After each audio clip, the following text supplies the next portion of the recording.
Welcome to Cinema Crusaders, that show where we look at all of the classics of the past. Forget my glitching.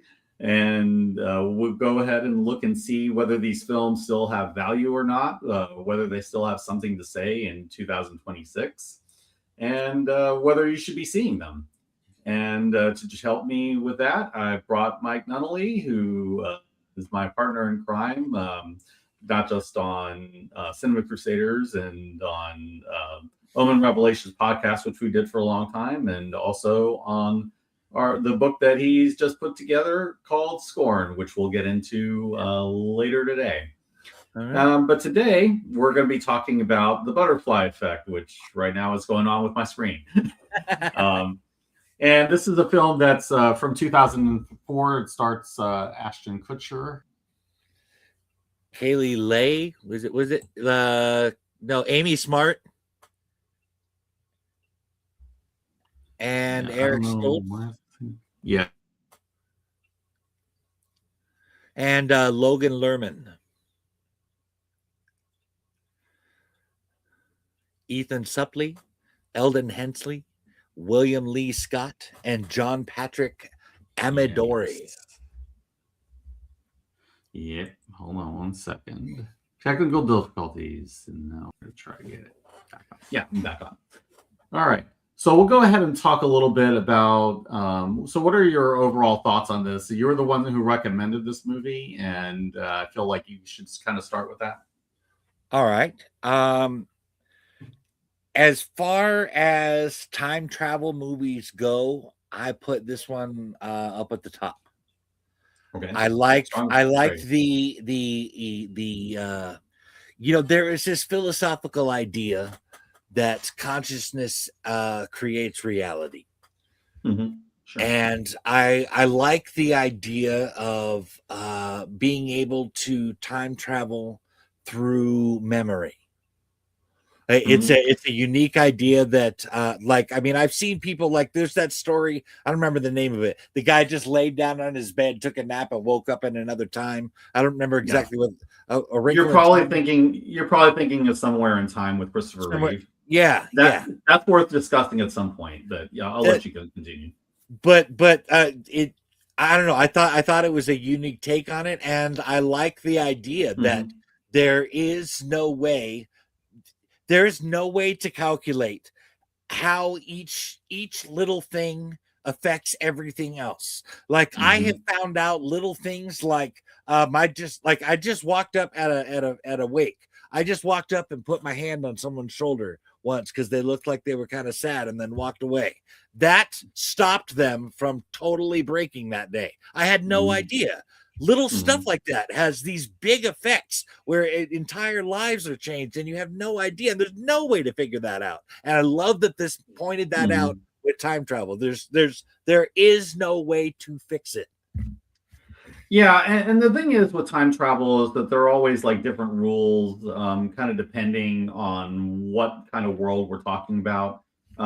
With Somewhere in Time, the one that you mentioned, I kind of feel like that one is very much a bootstrap paradox, where it's a very fixed series of events, and the main character is kind of in a time loop where he goes back in time, and he kind of affects the future. That future that he affects is what brings him in to the time travel to begin with, and then it just kind of goes on from there. What we're talking about with the butterfly effect is very much a thing where it's not exactly a many worlds theory. You could look at it that way, I suppose. There's nothing saying that they're not alternate timelines, but it's definitely one of those time travel stories where if you make a change here and there, it tends to have unforeseen consequences, unintended consequences. And Kutcher's character is Evan is basically trying to deal with those things. And I think that's a very interesting way of looking at it. I didn't actually get the impression that it was a many worlds thing, but that it was the one timeline that was constantly affected. So the one timeline was changed with any little decision altering. Yeah, and there's yeah, so that's kind of like in a way what Back to the Future does, but we don't really see it that deeply explored like Right. we do here. It was more okay, yeah, let's pretend, let's try to prevent Marty's family from getting erased from existence before it's too late, and that's really all that matters. Right, right. This definitely dives into that more, and not how it not just how it affects his life, but how it ripples out into everyone. And Hmm. I loved how even at the end when he finally thought he figured it out. I've got everything together. I put everything right. I made all the right decisions, but I've just screwed my mom over. Like Yeah, there is no way to win. which is what his father was warning him about. Yeah. But that having been said, there are moments where there is like stable time loop stuff because it's like in the beginning of the movie, you see the blackouts, and I kind of knew at that point, okay, yeah, he's definitely time traveling and he's having his mind overridden by his future self, which is what Mm-hmm. happens. Um, and there are times when we kind of see it once, and that's kind of like the stable way that it's done. For instance, he goes into the sanitarium to meet his father when he's a young boy, Yeah. and he gets overridden by his future self. We see later where that conversation happens, which Uh-huh. is after he meets Lenny in the sanitarium, and he decides to go back to see his father at that point. And I was kind of hoping that scene would turn out to be more than it was, just because I feel like there's just so much that they're kind of, hint at with him, but we really don't see it. But it does show the stable time loop. It happens that one time, we never see it again. Meanwhile, there are other instances where he goes back to that one moment, which is like the moment where Evan goes and with Kaylee's dad in the basement because the Right. guy's a creep, and we see a couple of times where that plays out, and it plays out in different ways. So yeah, it just kind of depends, but at the same time, there is a logic to it, and I feel like with time travel stories, you need to have a really clear sense of logic, but with the time travel mechanics and with the events, the way the events for themselves play out. And if you don't do it a certain way, or if you cause effect problems, the movie will punish you for it. Do you imply by that you don't feel like the butterfly effect did that? Oh, no, no, no! I think it Okay. generally did do a good job. I will say, like, sometimes the outcomes are extreme. I see why they're extreme because the Right. point is to show what happens when you mess with time, which always is like one of my problems. Generally with time travel, it's not like easily like Doctor Who, where everything just kind of works out because Time Lord magic works that way. It's more, you don't know what you are doing until you do it, and when you start messing with time and you don't think about how cause precedes effect and how things like that, you end up getting a world that you don't expect, and that's exactly what happens in this movie. As far as hold on a second. I can't. I don't know why I can't remember his name. As far as Evan goes, let me see. Sure, Um, take time. okay. You remember the scene where they went and saw the psychic, and she told him that Hmm. he was never meant to be born. Yeah. Okay, and then you find out that his mom had two stillbirths before him, and then you'll notice in the voiceover at the end when she's done it, and when he Ashton is killed, when Evan has killed himself, and she ends up having another family, and blah blah blah blah Mhm. blah. So there were three stillbirths before that. Yeah. It is my opinion that Evan's father attempted that, and that's what put him in the psychiatric hospital. And so when we saw him there, he wanted to kill himself to end it. When Evan admitted to him, I'm the guy, I'm myself from the future, I need you to tell me how to get out of this, he wanted to put an end to it right there. That's why he tried to kill him. Yeah. It could be that, or it could be also that the two brothers killed themselves They Um, they uh, they they they did. They did. What I'm yeah, saying, they yeah, each killed yeah. Okay, I themselves thought in you the were saying womb. that was the dad who did it. Okay, sorry, No, got it. no, I'm saying the dad tried to kill himself. He tried to go back and he was Hmm. stopped. Yeah, yeah. And that's why he ended up in the mental institution.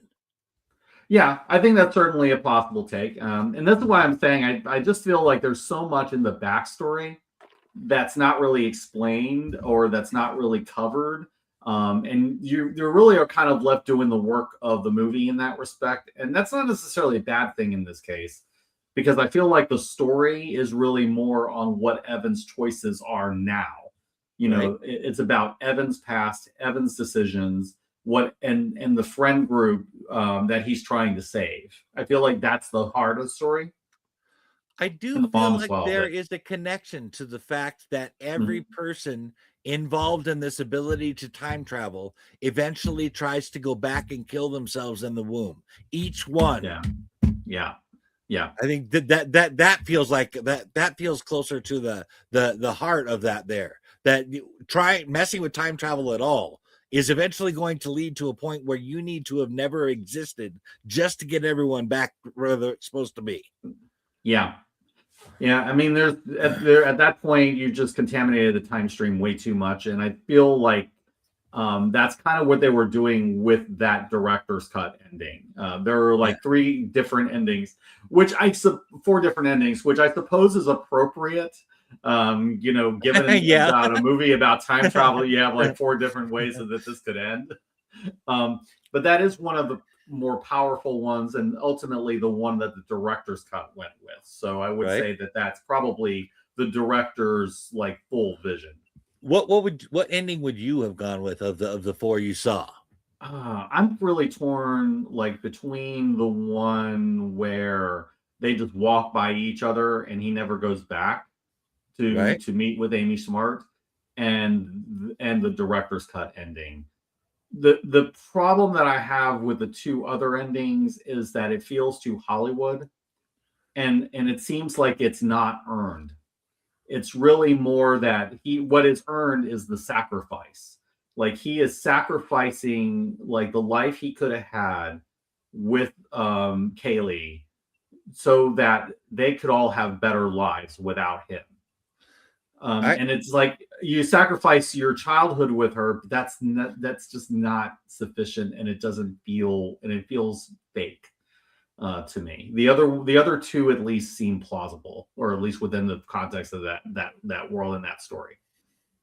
I guess I think I it kind of depends on how you're defining earned, but I think we see this the same way.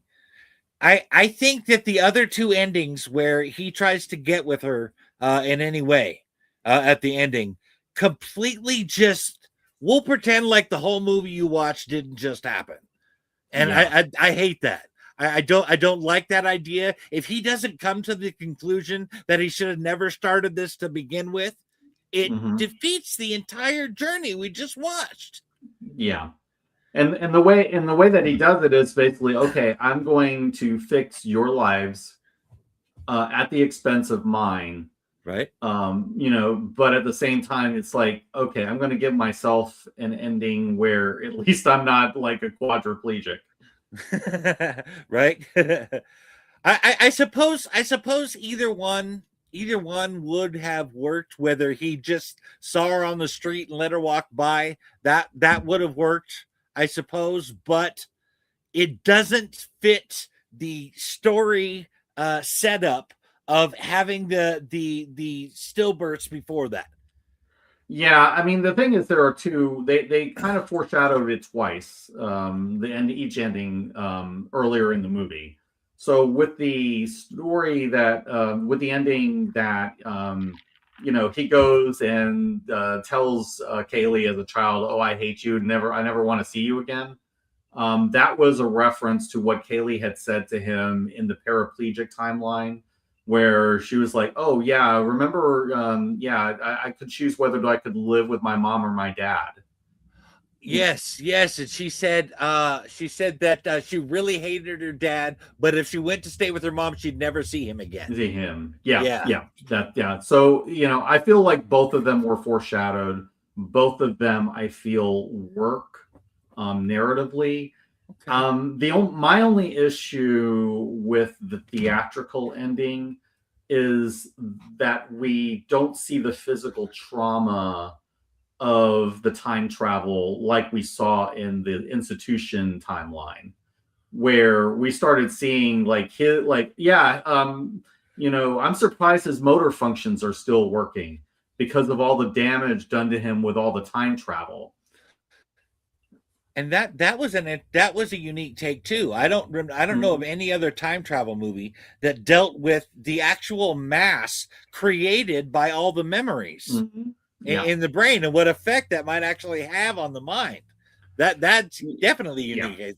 Yeah. The whole neurology aspect of the neuroscience aspect of time travel I thought was really really fascinating, and they did a good job with that, but they kind of break their own rules so that Kutcher can survive and intact, which I'm not really crazy about that, at least in the baby ending where he goes and throttles himself. you know this is kind of a decision he sort of makes, kind of realizing that yeah, I'm screwed anyway, so I may as well like just completely end myself. It's bleak, but it works narratively a little better in terms of story logic. I didn't You make it sound like the baby ending with the suicide there was not a selfless act. Like it was an act of suicide rather than I'm sparing people this. Well, he's doing all of those things at once.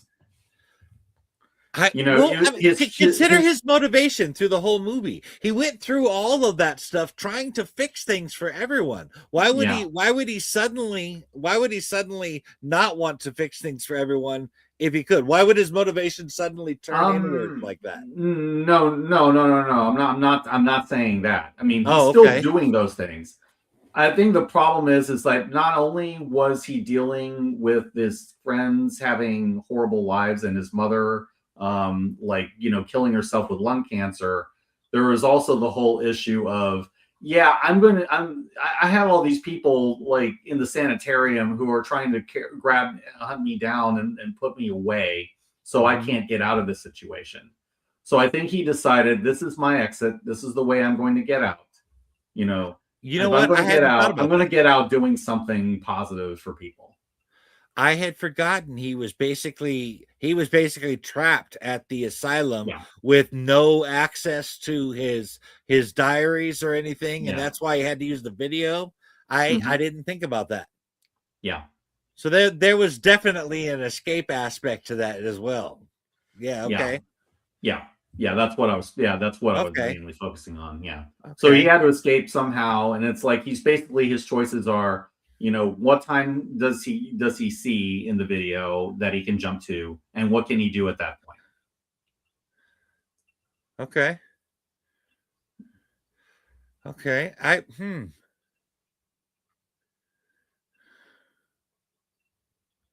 So Yeah. that video had to have been stored at the asylum from his father's day. Yeah. Yeah, I mean, presumably the dad recorded it because yeah, nobody else really was in a position to. Right. Well, that what's interesting about that is that this also feeds into there is a theory that time is a loop. Yes. Yeah, And and that does kind of feed into that idea. yeah, that the time loop, slash bootstrap paradox, where you're kind of basically ensuring that the loop happens. Right. Everything you do will just actually put you a step towards what you're trying to avoid. Yeah, Yeah, the bootstrap paradox. I Google it see. to quote the I 12th had Doctor. I hadn't heard it. I hadn't heard that. I don't remember that. Yeah, Doctor Who actually spent an episode on that, and actually the episode was called, I believe, the bootstrap paradox. Okay. Yeah. Interesting. Mm-hmm. Yeah. So I guess we can go ahead and yeah. Is there anything else like writing wise that we want to get into with this story? Let's see, writing wise. Yeah. Um, Mm-hmm. not necessarily writing wise. No. Okay. I'd like to talk a little bit about the direction and acting a little bit. Let's get into that then. Yeah, because I don't really have a whole lot to add. I mean, I think the complexity of the time travel stuff is very interesting, and the whole notion of what it does to him and what it kind of how it messes him up is really kind of interesting because he's really the only one who remembers everything.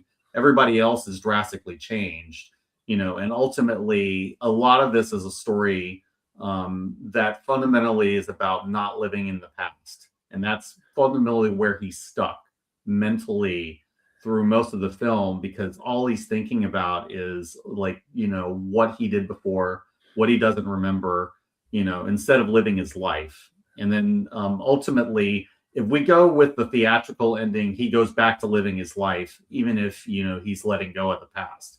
And that's ultimately like why I think letting the Kaylee character go and not pursuing her kind of makes sense. He's choosing to let go of the past and start anew and start fresh. You know what occurred to me just Mm-hmm. now is that it would be impossible for there not to be some irrationality involved in that decision-making process. Mm-hmm. Imagine a mind has problems keeping track of one life altogether. Mm-hmm. Imagine 4 or 5 lives crammed into one mind and trying to keep a timeline straight in your head. Yeah, you That can't really sounds do like it. madness to me. That sounds like that would literally drive a man insane. Yes, and that's probably very much why Jason was in an institution when we see him. Right? Um, and also, this was something I would say was explored pretty thoroughly in 12 Monkeys as well. Ah, The yes. whole idea, and that one is another bootstrap paradox time loop. But the fact that a lot of it is he insane because he's time traveled, or did he not time travel and he's just nuts? Right? Yeah, so yeah, that's it. Could I wouldn't be surprised if 12 Monkeys was an influence on that aspect of the movie. It's totally possible it came out beforehand. Yep. But as we talked a little bit about before, By the way, no we covered one that has movie in a previous episode. yeah. Um, that diving into the neuroscience aspect of this is completely unique to the butterfly effect. I don't remember anybody else diving into this really except Hmm. for 12 Monkeys. Yeah. And so, Yeah, I I mean, I can't think don't, of anything. I can't think of anything else that any movie, the other movie that's done that off the top of my head. yes. So, I mean, he wasn't quite as mad as Bruce Willis was in 12 Monkeys. Hmm. But I mean, I I wonder if some of that escape wasn't just from the situation that he Hmm. was in around him, but Hmm. from the madness he had created in his own mind. Yeah, because at that point he really was acting irrationally. So, I mean, we started seeing like the physical effect, I mean, of the time travel on his head, physiologically and Mhm. just mentally, like being out of sorts. So at that point, yeah, yeah. So that's yeah, again, that's the other reason why the director's cut version I feel feels a little bit more true to the mechanics that have been established, whereas the other one seems like they kind of hand waved a few things just so you could have, if not a happy ending, at least you can have the main character alive. Right. The theatrical ending for me. I mean, we have talked about a lot of movies, Yeah. and I there is a pattern of the studio stepping in and saying no, we can't have this ending. You know, like with First Blood, the movie First Blood. In that movie, Rambo gets the top of his head blown off by Troutman. There is no sequel Hmm. for that. That's how it ends. But they're like, no, we can't have an ending like that. It has to end on a happier note. You know, like it. Hmm. The studio is always stepping in, trying to change the story so that, to make people they want to change how people feel when they leave. You know what I mean? Yeah. They got to leave with a good feeling when they leave the theater. And Yeah. I get a feeling there was like a whole process to how this ending was decided upon. The studio probably did step in, at various points, maybe the director had like, okay, we'll film it this way, we'll film it this way, we'll film it this way, and see what works better. Maybe they tested it with test audiences. I'm not sure. I'm sure they did. They probably did. But this, and then they kind of decided, yeah, this is what we're going to go with. But I kind of feel like what he wanted to do all along was the director's cut. Yeah. Well, I don't know what all was involved in the cutting the editing process for the movie. But I definitely prefer the director's cut of the movie to the theatrical version. I can totally understand that. And like I'm kind of torn because I can see both ways on that one. I think the only ones I would just absolutely say no to are the ones where he gets back together with Kaylee. I'm like, no. Exactly. I say no to that. That undermines his entire sacrifice. No. And it defeats the entire theme of the movie.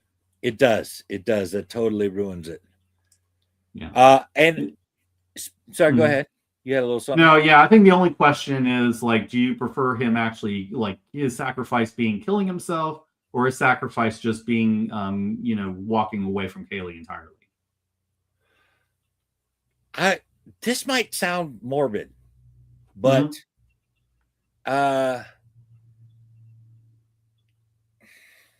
Evan would be miserable without Kaylee. There's just there's no way around that. He would be miserable without her. So the ending where he just lets her go and walks away, that to me is a sadder ending than him killing himself and it ending in peace. That's an interesting thought. Yeah, I don't know. I get what you're saying. It's just there's just something about that thought that bothers me. But and aside from I admit it's a little morbid. It is a bit morbid, yeah. It is. I don't. A life of suffering sounds like a worse ending to me. A sadder ending. Well, I mean, he could have found happiness elsewhere. It's just we don't know because we don't see enough of his revised life to know that. Well, true enough.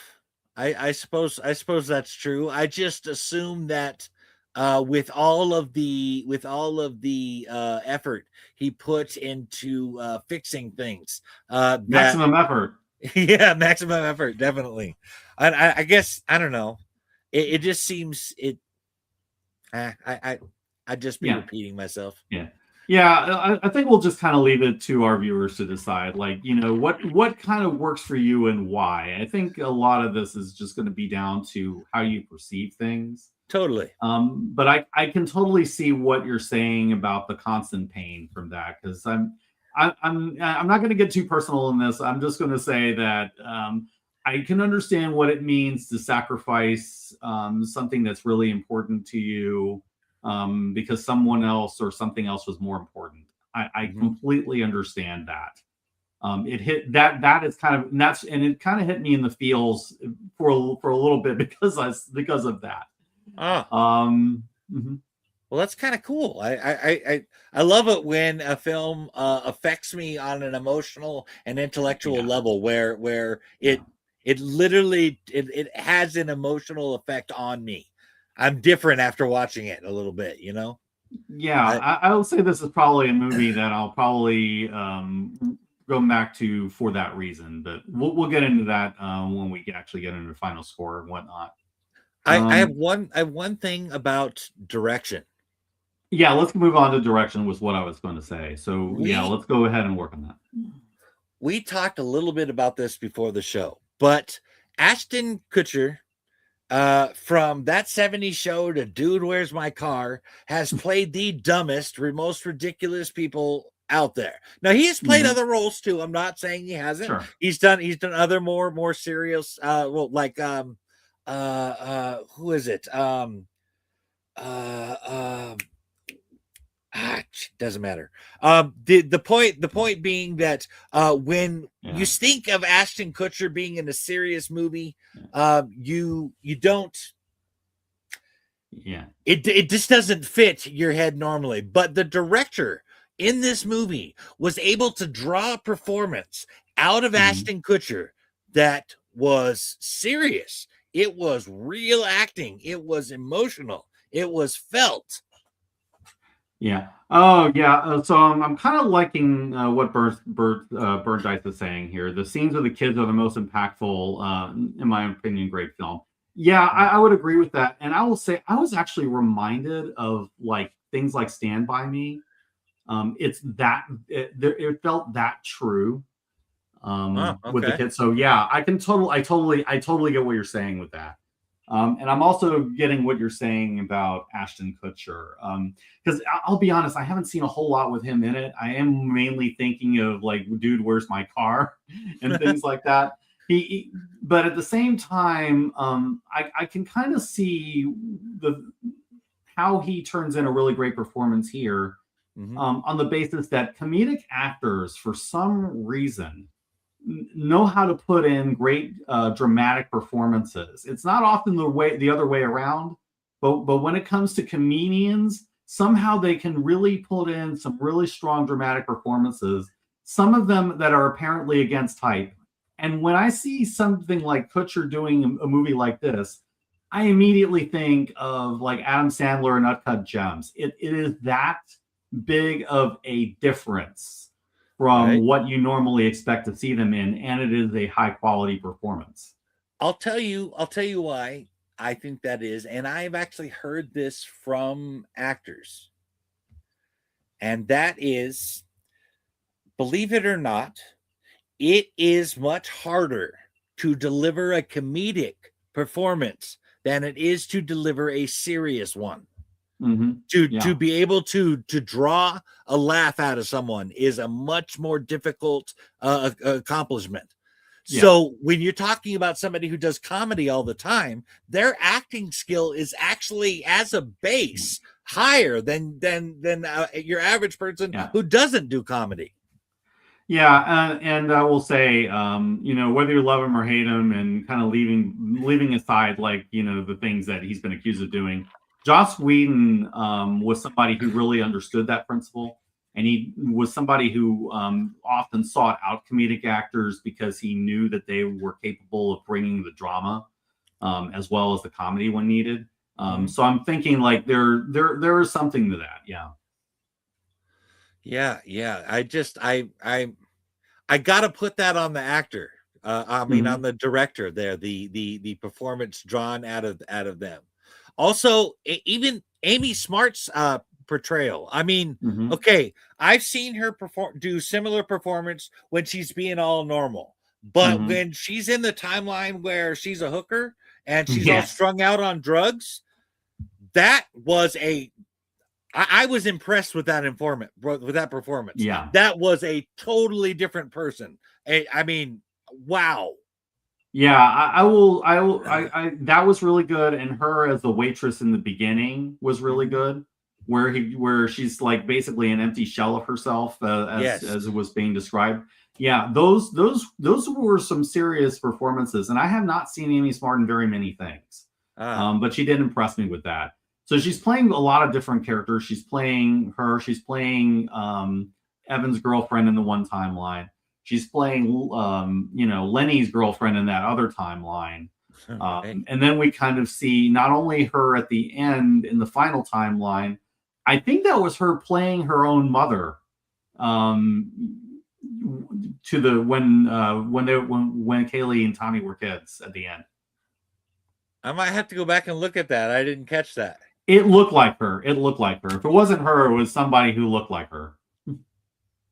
That's pretty cool. That's pretty cool. Yeah. But I mean, I imagine the director that is able to pull performances out of two actors like that that were up until this point, at least from what I had seen, Hmm. had not necessarily done a role like this before. Hmm. Yeah. And yeah, these are not actors that you normally would put in a sci-fi movie. In fact, I can't think of too many sci-fi movies they've been in individually.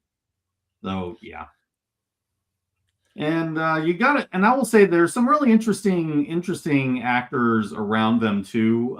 Eric Stoltz playing the Yeah. creepy dad.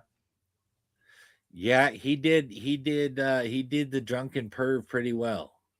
Yeah, and because when I think of Eric Stoltz, I think some people think of, him being Marty McFly before Michael J. Fox took the role. But I mainly think of him from Pulp Fiction and, playing that drug dealer. When I think of Eric Stoltz, I think of Rocky Dennis from Mask. Interesting. Yeah. With I haven't Cher. seen that, but yeah, I You know the haven't one you're seen that? talking about. No, I haven't. Oh wow. It's a little different for me. I kind of grew up a little bit around bikers, so it hits a little differently for me. But I don't know. It's one of those you're either really gonna like it or not. Mm-hmm. Yeah. Yeah. Yeah. And yeah, I think with this movie, it's gonna be there's a little bit of that too, just because of just how much this movie makes you think about things. Well, that's not what how often I think about things is not fairly comparable to how often other people think about things. We are both overthinkers. It is true. I don't know how well it'll resonate to people who aren't. I will be fair. That's true. But I mean, Mm-hmm. a lot of this made me think about things. Like who hasn't thought one time, you know what? If I could have just done that one thing different, you know what I mean? If I just wouldn't have done that one day, things would have been so different. And yeah, who if I had hasn't saved thought Uncle that? Ben, Right? Yep. Right. If I mean, I don't think there's anyone who hasn't had a regret of something that they've done and wanted to go back and fix it. And I think almost anybody can relate to this movie on that level, especially if you've dealt with some serious loss in your past. Mm-hmm. Yeah, and then you actually have the ability to go back multiple times and fix whatever it is that you want. I mean, it is a power fantasy. It does kind of, but it also shows that we're maybe not really thinking the consequences through, and that's always kind of like the whole point of this movie. I hadn't thought about the power fantasy thing there before, but Evan as a boy, once he starts time traveling, he gets cocky as a little boy where he wasn't before. When he goes back, it's not even like Evan as an adult or Evan as a kid. When he goes back in time to when he was a kid, he is all kinds of cocky. Like, I'm in control of this right here. The ego that he shows is kind of like why the dad had to deliver some really good fatherly advice. Yeah, you can't play God. You need to think about how it affects other people. Right. Even if the whole thing with him, then granted, most dads don't try to strangle you, but you can kind of understand the temptation to do that. Well, I mean, especially when you're talking about something on the scale of time travel and the butterfly effect. I mean, for those unfamiliar, I think everybody's familiar with this, but if you're not, the butterfly effect is the idea that you step on a butterfly on one place and it creates a hurricane in another place, they're simply doing even the smallest of things. Even the smallest, most insignificant things have effects that we can't possibly be aware of. Yeah, it's based in chaos theory, and I think the idea is that the butterfly flaps its wings, in one place, it has effects in the other place. Right. Yeah. I think that's basically the whole metaphor there. But I don't imagine that. I think that his father saw what his son was doing, realized that he wasn't able to stop it with himself. And like he said, he needed to put an end to this because of this ripple effect. This isn't just going to affect him. It's going to affect so many people. Even with what we saw, all the changes we saw, we have no idea the gabillion other changes that happen in the world besides that. Yeah, and I kind of think that the dad had the idea that at that point, his son had gone over the deep end. He'd gotten so drunk on his own power that, he had to be stopped at that point. Yeah, he was pretty sure that he could fix things, and it didn't. And there was some irrationality there in that Mhm. evidence was saying this isn't working, but we'll keep trying the same thing over and over Mhm. again. Yeah. Yeah. Okay. Oh, yeah. One other character I kind of feel like we need to note. The character of Lenny, played by Foggy Nelson. Yes, Foggy, young Foggy in this one. Yeah, I will say, like, when I saw like that there was one kid who was kind of heavy set, I'm like, oh, that's the Foggy Nelson character. and that's exactly right. And I will, and actually kind of looking at him, I'm like, yeah, I could see somebody looking at his work in this movie and saying, yeah, this guy could be Foggy Nelson. Right. Well, Foggy Nelson is a totally different character, but he definitely showed his acting chops in this movie. Mm-hmm. I really did like the moment where he was in the sanitarium, and and it said, yeah, when you gave me that shard, you knew exactly what was going to happen. You knew something big was going to happen. You should be in here instead of me. You should be where I am. You should be where I am. And I'm like, that is a really powerful moment. It was perfectly delivered. I felt that too. Yeah. Great. That was great. Yeah. Yeah. And it wasn't just the first delivery of that line. When he says that, you're like, well, yeah. But in that second delivery, you can hear that like an anger, like a desperation in his voice. You should be where I am.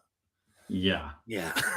That was powerful. That in the moment in his in the room with the airplanes where he basically pushes Evan against the wall.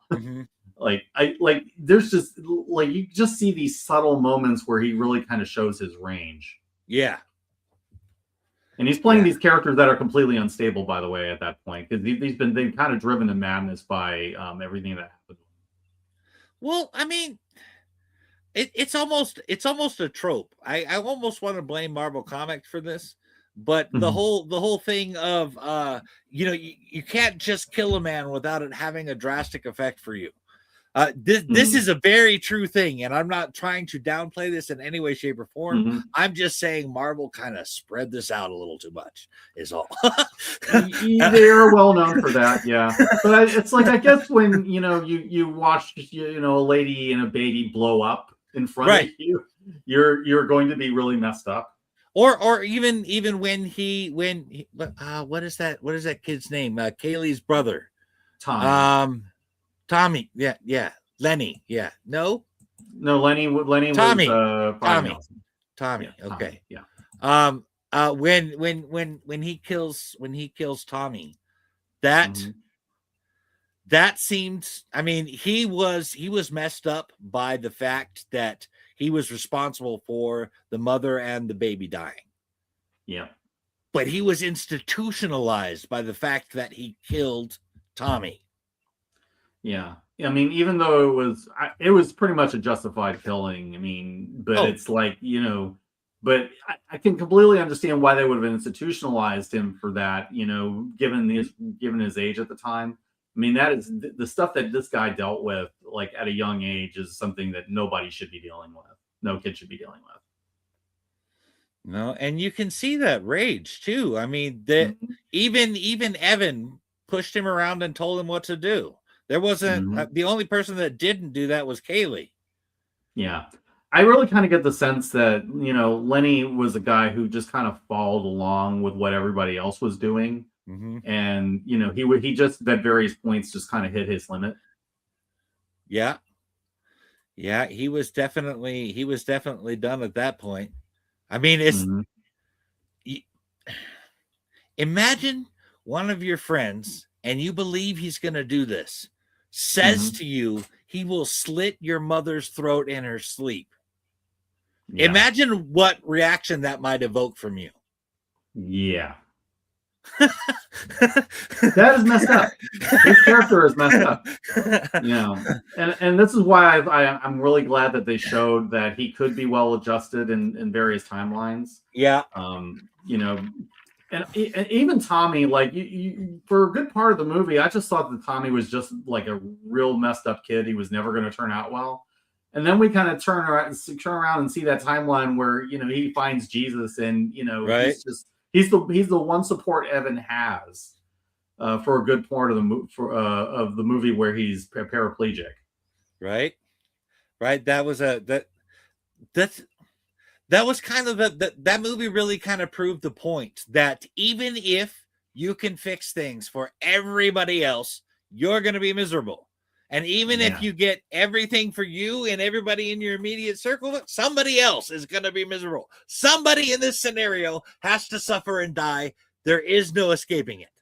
I would say there is no perfect ending. There is no perfect outcome. No. You just do the best you can with what you have in the moment that you're inhabiting.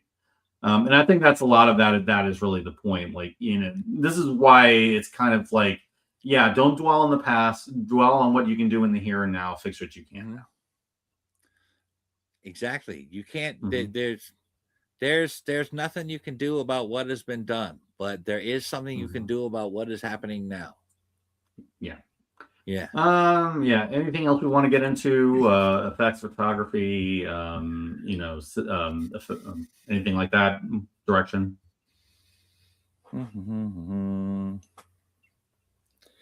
I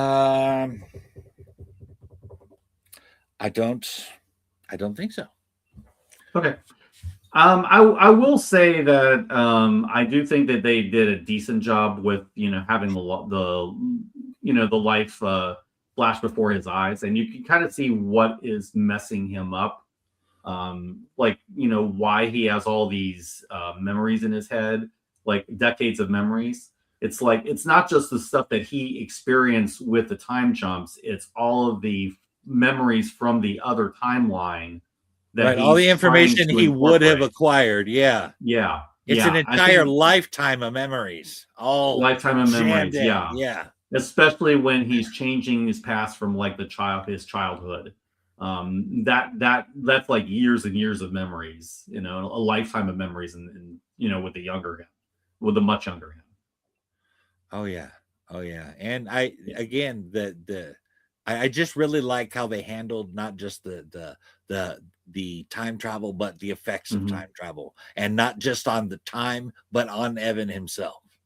Yeah, I think that they did a really good job with that.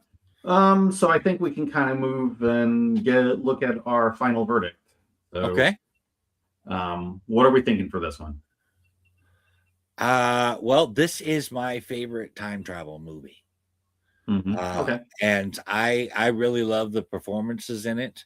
I have watched this movie at least 10 times, and I'm probably going to watch it at least 10 more. So I mean, this has a lot of rewatchable quality to it. It is done really well. I mean, I don't know about any flaws to at least the director's cut version of this film. Yeah. So when it comes to the director's cut, I'm going to give it a 10. You want to talk about theatrical cut? It might drop to an 8. Wow, by that much. Huh. Well, it completely, like we talked about, if you do the theatrical cut where he gets back together with Kaylee, it completely just, the whole movie you just watched, none of that matters. Yeah.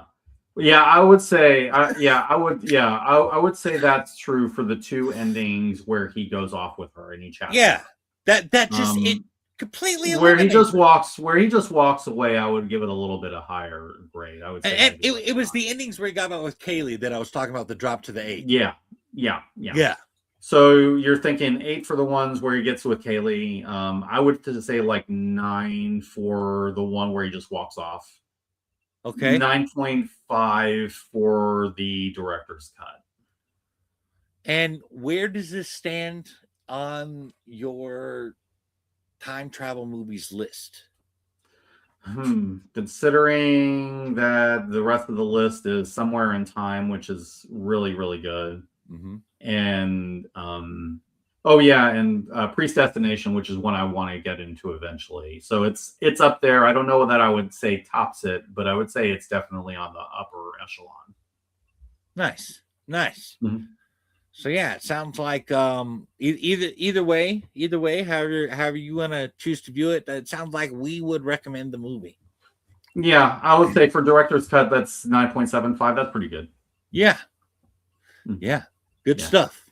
Yeah, watch the different endings. Come to your own conclusion about it. Don't let us influence you on that, because I feel like it's a very subjective thing, and it's going to be based. Which you prefer Yeah. is probably going to depend on your experiences and like what your regrets are. So you're probably gonna this. So I will say, like, but for me, it was a personal movie, and that really impressed me. Like, Nice. I was not expecting it to hit me like that. Most movies don't. And I think that's really cool. If a movie can affect you, I love that. If a movie, if a story actually affects you, that's the good stuff for me. All right. That sounds good to me. So anything you want to say before we call it quits for today? Do you want to talk about scoring a little bit? Sure, we can do that. I have a Norse dark fantasy coming out. We're in editing process right now. We are looking at submitting it to KDP by the end of February, and should be available in March. And I am really looking forward to it. I took in commentary from the first book and applied it all to the second book, and I think it shows. I think it does. Yeah, your prose has definitely improved with this one. So yeah, and I'm looking forward to getting to the next chapter after we're done with this. Nice. All right. So I guess we'll go ahead and leave it here, and hope you go and watch this movie and all the others we've discussed. We've discussed plenty of other ones before now. And until next time, I hope you grab popcorn, grab your favorite movie, and until then, we are out of here.